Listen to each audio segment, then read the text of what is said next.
Hello, and welcome back to Trending Japan. I'm Sakura. And I'm Alex. Today's topic is, why do Japanese people apologize for literally everything, even when they're saying thank you? That's actually a perfect way to describe it.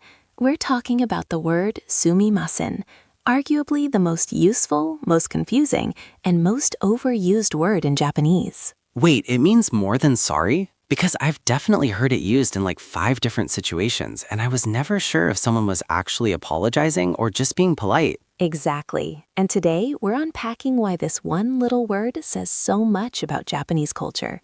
Stick around. Also, if you've been to Japan, you've 100% heard this word, maybe even said it yourself without realizing what you were actually doing. So stay tuned as we decode sumimasen, the word that basically runs Japanese society. Okay, Sakura, let's start with the obvious question. What does sumimasen actually mean? Great question. So technically, sumimasen comes from the verb sumu, which means to finish or to be settled.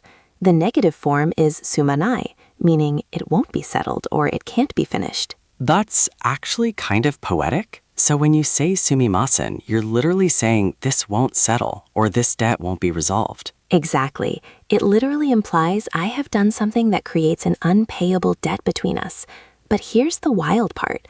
Japanese people use it in situations where there's barely any debt at all. Okay, so give me examples. Where do people actually say this? Oh, where do I start? You say it when you bump into someone on the street. You say it when you want to ask a store clerk for help. You say it when someone gives you a gift. You even say it when you need to leave early from a gathering. Hold on, when someone gives you a gift, you apologize? Not exactly apologize, but yes. You say sumimasen as a way of saying, I'm so grateful, but I feel like I can't fully repay your kindness. It's an expression of gratitude mixed with humility. Okay, that's beautiful actually, but that seems like it would get exhausting. Don't you ever just want to say thanks without the existential weight of an unpayable debt? You're not wrong. But here's the thing. In Japanese culture, acknowledging that debt, even if it's tiny, is actually a sign of respect. It shows you're not taking the other person's kindness for granted. So it's like the opposite of entitlement? Perfectly said.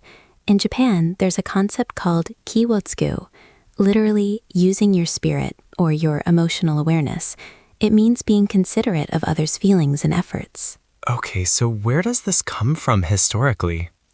Excellent question. This goes back to Japanese feudal society and the concept of Giri and ninjo, duty and human emotion. In a rigid social hierarchy, you had to constantly acknowledge the imbalance of power and gratitude. So the social structure literally required this kind of acknowledgement. Yes, when you're serving a lord, you can never truly repay what they've given you, so you live in a state of perpetual, respectful debt.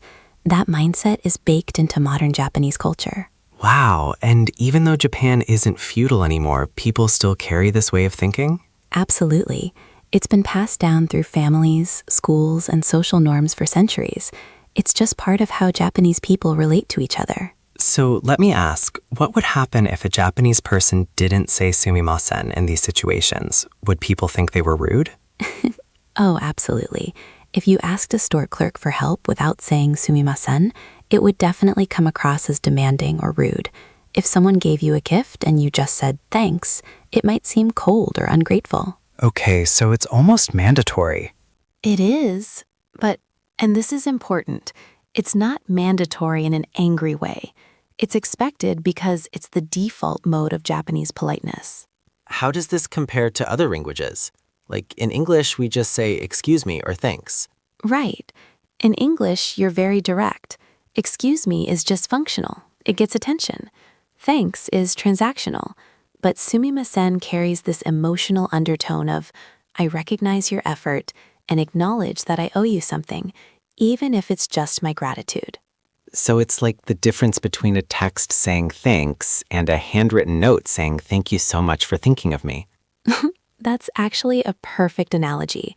In Japan, sumimasen is like always sending the handwritten note. It's the baseline. And I imagine if you're a foreigner and you use sumimasen correctly, Japanese people really appreciate it? They absolutely do. It shows you understand not just the language, but the culture underneath it. Foreigners who overuse politeness markers like sumimasen are actually seen as culturally sensitive. Wait, so you can overuse it? Well, if you say it constantly without varying your speech, you might sound a bit robotic or overly formal. But in general, Japanese people would rather you err on the side of too polite than too casual. That's fascinating. So what's the alternative? What if you want to be casual? You can drop the sumimasen and just say thanks or ask directly, but that's really only appropriate with close friends or family. In most social contexts, especially with strangers or in service situations, sumimasen is just expected. So it's not really about apologizing. It's about acknowledging the other person's existence and effort. Now you've got it. Sumimasen is basically saying, I see you, I respect you, and I recognize that this interaction matters. It's a micro moment of human connection and respect. That's actually kind of beautiful when you frame it that way. Right? This is why I love this word so much. It seems like just a politeness marker, but it's really a window into Japanese values: humility, respect, awareness of others, and the idea that we're all connected through these tiny debts of gratitude. So to recap, sumimasen isn't just an apology. It's a cultural Swiss Army knife that means I acknowledge you, I'm grateful, I'm sorry, and excuse me. And it exists because of centuries of Japanese culture that emphasizes respect, hierarchy, and the acknowledgement of mutual obligation.